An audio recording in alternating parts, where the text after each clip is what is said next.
तो आज के इस वीडियो में हम 10 फ्रेजल वर्ब पर डिस्कस करने वाले हैं जो आपकी इंग्लिश को एडवांस बनाएगी और इम्प्रूव करेगी। अगर आप इंग्लिश सीखना चाहते हैं तो इस वीडियो को एंड तक देखें और अगर वीडियो पसंद आए तो लाइक ज़रूर करें। सो हमारा पहला फ्रेजल वर्ब है टर्न डाउन। इसका क्या मतलब होता है इंग्लिश में? इसका मतलब होता है किसी चीज़ को मना करना या ठुकरा देना। इसका एग्जाम्पल देखेंगे हम। उसने मेरी मदद करने की विनती ठुकरा दी, यानी रिक्वेस्ट को ठुकरा दिया। She turn down my request for help. She turn down my request for help. और एक एग्जांपल देख लेते। उसने नौकरी का प्रस्ताव यानी प्रपोजल ठुकरा दिया या ऑफर ठुकरा दिया। She turn down the job offer. She turn down the job offer. फिर इसके बाद का फ्रेजल वर्ब है पुट ऑफ। इसका क्या मतलब होता है इंग्लिश में? इसका मतलब होता है टाल देना या स्थगित करना, यानी पोस्टपोन मतलब टाल देना एक तरह से, राइट? पोस्टपोन कर देना। हमने मीटिंग कल तक टाल दी, यानी हमने पोस्टपोन किया एक तरह से। We put off the meeting until tomorrow. आप पुट का सेकंड फॉर्म भी पुट ही होता है, तो ये सिंपल पास्ट टेंस वाला हो गया। We put off the meeting until tomorrow. इसका दूसरा एग्जांपल सेंटेंस है उसने अपनी यात्रा यानी ट्रैवल या जर्नी एक हफ्ते के लिए टाल दी। He put off his trip for a week. He put off his trip for a week. अब दूसरा फ्रेजल वर्ब है हमारे पास रन इनटू। अब इसका क्या मतलब होता है? रन इनटू का मतलब होता है अचानक से मिल जाना। देखिए इसके एग्जाम्पल सेंटेंस। मैं बाजार में अपने पुराने दोस्त से मिल गया, यानी अचानक से मिल गया, राइट? आप उम्मीद भी नहीं कर रहे थे। I ran into my old friend at the market. I ran into my old friend at the market. फिर है वो रास्ते में अपने टीचर से मिल गई। She ran into her teacher on the way. She ran into her teacher on the way. Run का सेकंड फॉर्म रैन होता है, राइट? फिर है लुक फॉर। लुक फॉर का मतलब क्या होता है? लुक फॉर का मतलब होता है ढूंढना या फिर तलाश करना या सर्च करना, राइट? मैं अपनी चाबी ढूंढ रहा हूँ। I am looking for my keys. I am looking for my keys, right? वो नई नौकरी तलाश कर रही है। She is looking for a new job. She is looking for a new job. अब है गेट ओवर। गेट ओवर का क्या मतलब होता है?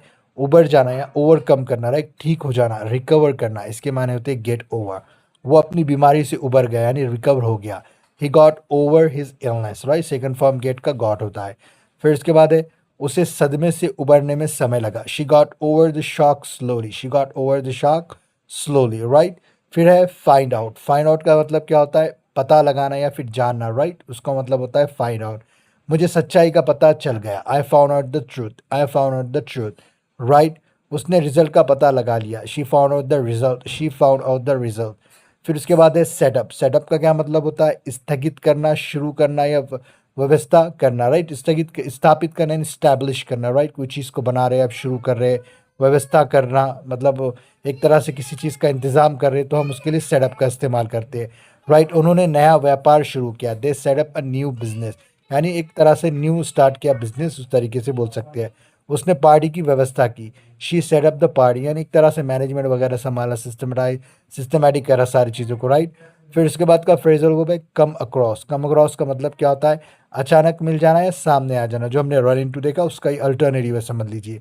मुझे एक पुरानी तस्वीर मिल गई। I came across an old photo. I came across an old photo, right? उसे रास्ते में एक दिलचस्प किताब मिल गई। She came across an interesting book. She came across an interesting book. फिर उसके बाद है होल्ड ऑन। होल्ड ऑन का क्या मतलब होता है? इंतज़ार करना या फिर रुके रहना।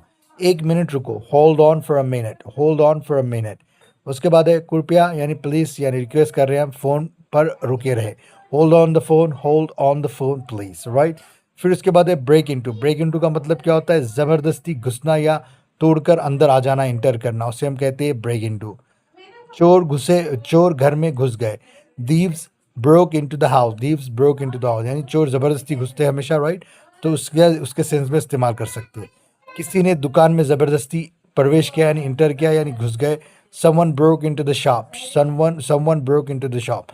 so these were the phrasal verbs you have learned, and if you have learned something new, what you have to do, you just have to hit that like button somehow, and just hit that subscribe button as well with the bell icon, right? So you can be notified all of for all of our videos that we upload in the future, right? So thanks for watching.